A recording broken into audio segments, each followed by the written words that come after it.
my fellow YouTubers and subscribers, and welcome to my review of Weapons, directed by Cregger.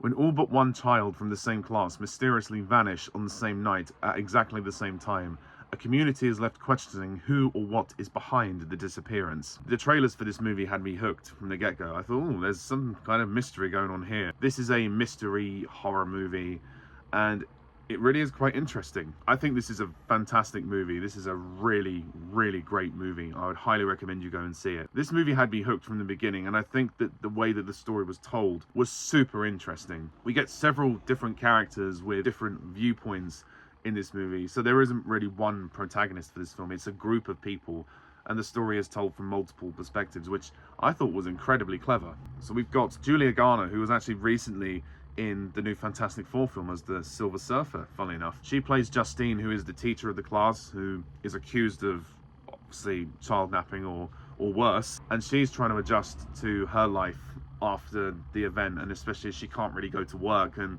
there's only one boy in her class, Alex, who is the only person who hasn't gone missing, and that's kind of curious. It turns out she's also dating a policeman who is sleazing on his wife, so there is another element there. And you can see her over the course of the story trying to unravel the mystery, along with Archer, who is played by Josh Brolin. Josh Brolin is one of the parents of one of the kids that went missing, and he is at first hell-bent convinced that Justine is to blame, and then over the course of the story they gradually decide to work together to unravel the mystery. And I think Josh Brolin's really good, actually. It's nice to see him play a nice guy for a change. I mean, obviously he's quite an emotional parent, but in this movie his character isn't an arsehole. He's not like Thanos in this movie, thank God. And Alden Ehrenreich, who you may remember from Solo, a Star Wars story, as the young Han Solo. He plays Paul in this movie, who is a cop who cheats on his wife with Justine, but also has a lot of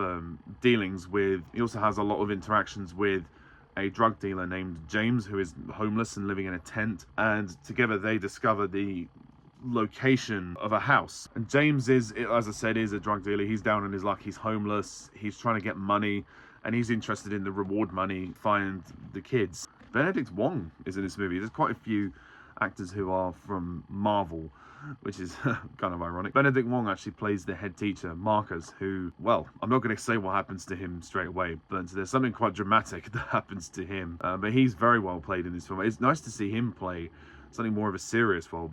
Cary Christopher plays Alex, who's the young boy who is very crucial to the story, and it's through his eyes that we actually discover the mystery behind everything.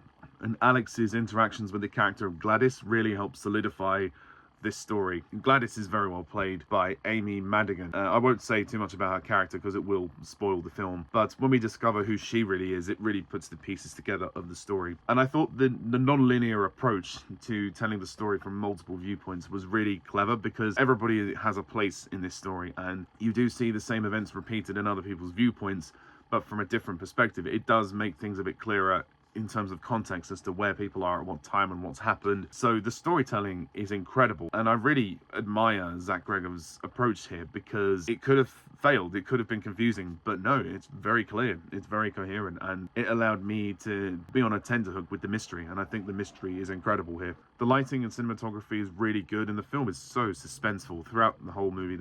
And it is freaky.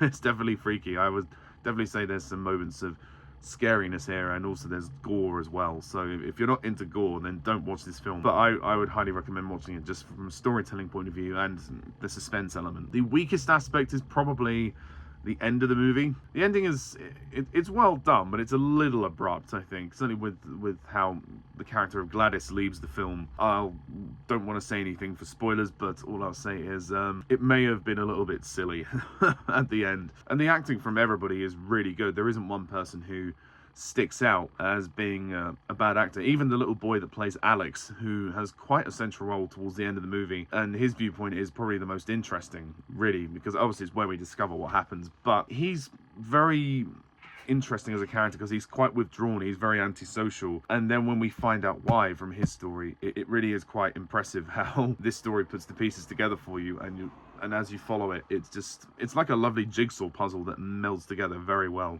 I will say, though, the weak aspect is Gladys's motivation. Aside the ending is is like Gladys as a character. Why does she want to do what she wants to do? It's not really explained. We know that she has some kind of ability, but why she wants to do what she wants to do is very unclear to me, and I would have preferred them to make some kind of clarity about that. That's what I mean about the ending being kind of abrupt, and it would have been nice to flesh that out a bit more.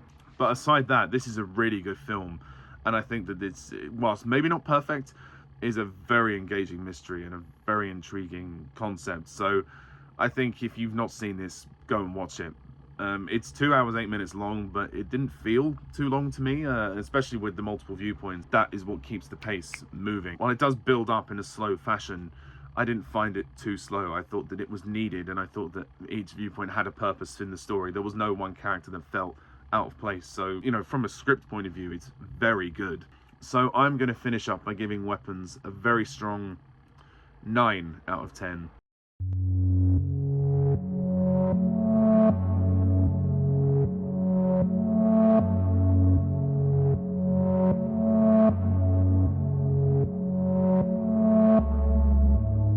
This is a very surprisingly great movie. So thank you all for watching. Please hit the like and subscribe button, and stay tuned for more reviews in the future. So until then, I'm Pajack's Perspective.